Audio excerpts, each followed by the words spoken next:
Hello, everyone, and welcome to my this should be a Theorycraft Thursday, but this week it is Theorycraft Tuesday since it's much delayed. I do apologize for that. This is the Theorycraft for SIDS missions, which are coming up soonish in global. The first real SIDS missions are for Catch Cheese event, which should come within the next month or two, I believe. So what are SIDS missions? SIDS missions, in the context of what we're going to be talking about tonight, are they are bonus quests for defeating usually the hardest boss in an event. Sometimes additional bosses, or maybe not the hardest boss, but generally speaking, it's the Ultimate Plus or Ultimate Plus Plus boss in an event. With a full synergy team. In other words, you have to use characters from the realm that you can explore. I've started catching these events. End of May, apparently, is when that's due. The first quote-unquote real SIDS mission, the first one that requires a full synergy team, is Braska's event, restricted 10 years ago, which should be towards the middle to end of June. That one requires you to fight Braska's final Aeon with Orin, Yuna, and Tidus, and two other Final Fantasy X characters, which is kind of an awkward team. And the fight can be real rough if you don't have certain soul breaks.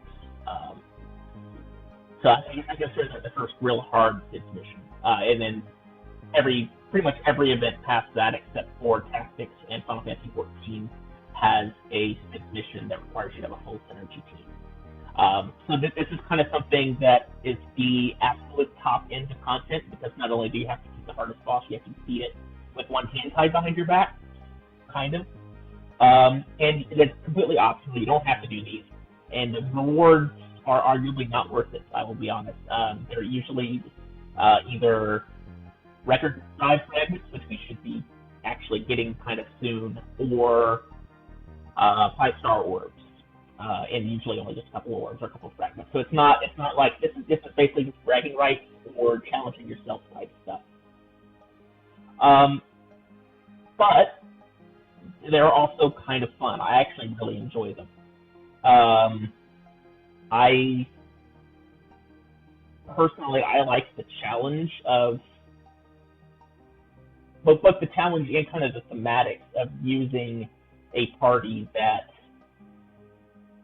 isn't optimal, but is on theme.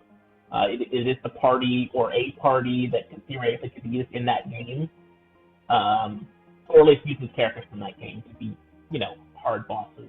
And it poses interesting party building challenges, which I particularly enjoy. That's the kind of thing I enjoy.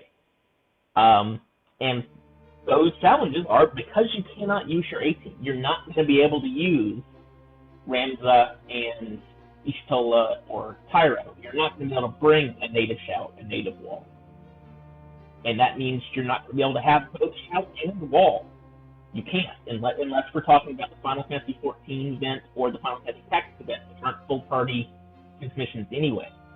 You can't have both shout and wall. So you have to rethink exactly which buffs are vital. Which buffs do you absolutely have to have in your party? Because you cannot have it all with this mission. Unless you just have insane synergy and you have every good relic room. And everybody probably has one realm that they're like, oh, thank God, Final Fantasy VI, I have incredible gear for Final Fantasy VI, this mission will be easy. And everybody's going to have one of those. But for the other, 12 realms, you're not going to have that. You're going to have to actually think about it a bit and test things around. And the other thing is, you're going to have to use some characters that aren't necessarily very good, and some that you don't even have soul breaks for, because again, you have to use an actual full synergy team. If the event is, Final Fantasy IV, you can't bring lightning. You can't bring Cloud. You can't bring Ramza. You can't bring Gilgamesh. You have to bring Cecil, Rydia, Edward. Specifically, you're going to have to bring Edward because he's your only support. You're going to have to bring either Porom or Rosa or Fusuya or Tella because they're your only healer options. And presumably you're going to bring either Rosa or Porom. It's a good option. And you really just have to consider exactly how you're going to make use of the assets you have. There's much, much, much fewer choices, which paradoxically opens up more choices. Like going with the Final Fantasy IV example with Edward, do you use a full breakdown suite on him, or do you use his Bard ability to bring Shelga so that someone else, so that your White Mage can bring Protectka or some other ability that they need to bring? That kind of thought is what you need to think of for Cid's mission. So, going a little bit more in depth into the challenges. Like I said, you can't use your best team. You can only use synergy characters, at least for the ones I'm talking about. There are a couple of Cid's missions that don't require full synergy teams. Those are mostly for the realms that you can't really make a full synergy team for anyway. Means you cannot bring the absolute top tier combination of soul breaks because you're going to have to bring Shout or Wall or Haste March or something as your roaming warrior. As I said, you're not likely to have relics for everyone you bring because I don't think very many people have 5 different character relics for 5 different characters in all. I guess there's probably about 10 realms that actually have Cid's missions to require full synergy party characters. And that means that the relics you do have suddenly gain new life. Like, even if you've got something like Gungnir for Kain, you suddenly realize, hey, this is a wall break. This is actually useful. This is a very good reason to bring Kain, so that's going to make dealing damage to the boss much, much easier.